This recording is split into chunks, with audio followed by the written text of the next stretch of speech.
एक समय की बात है। गौतम बुद्ध एक शहर में ठहरे हुए थे। उनके कुछ शिष्य उनके साथ आए हुए थे। एक दिन उनके कुछ शिष्य शहर में घूमने के लिए निकल गए तो उस शहर के लोगों ने उन्हें बहुत ही बुरा भला कहा। शिष्यों को बहुत ही बुरा लगा और वो वापस लौट आए। गौतम बुद्ध जी ने जब अपने शिष्यों की तरफ देखा तो उनके सभी शिष्य क्रोध में दिख रहे थे। तभी उन्होंने अपने शिष्यों से पूछा, आप सभी इतने गुस्से में क्यों हैं? तभी एक शिष्य ने क्रोध में कहा, हमें यहाँ से तुरंत चले जाना चाहिए। जब हम बाहर शहर में घूमने गए तो यहाँ के लोगों ने बिना कारण ही हमें बहुत ही बुरा भला कहा। जहाँ हमारा सम्मान ना हो वहाँ हमें एक पल भी नहीं रुकना चाहिए।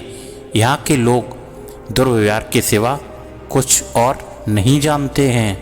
तभी गौतम बुद्ध जी ने मुस्कुराते हुए कहा, क्या तुम किसी और जगह अच्छे व्यवहार की अपेक्षा रखते हो? दूसरा शिष्य बोला, इस शहर से तो अच्छे ही लोग होंगे।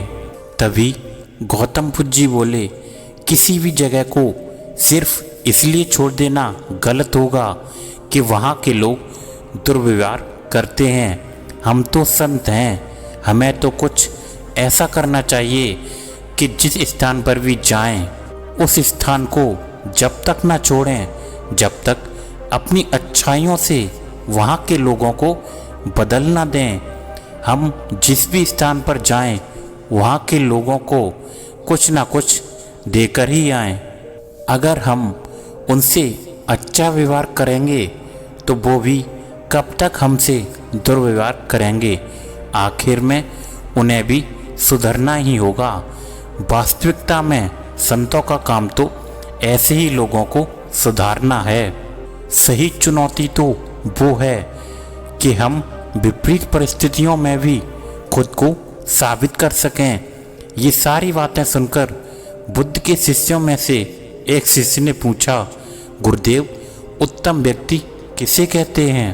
तभी शिष्य की बात सुनकर गौतम बुद्ध जी ने जवाब दिया, जिस प्रकार युद्ध में बढ़ता हुआ हाथी चारों तरफ से तीर सहते हुए आगे बढ़ता जाता है, ठीक उसी प्रकार उत्तम व्यक्ति भी दूसरों के अपशब्दों को सहते हुए अपना कार्य पूरी एकाग्रता से करता है।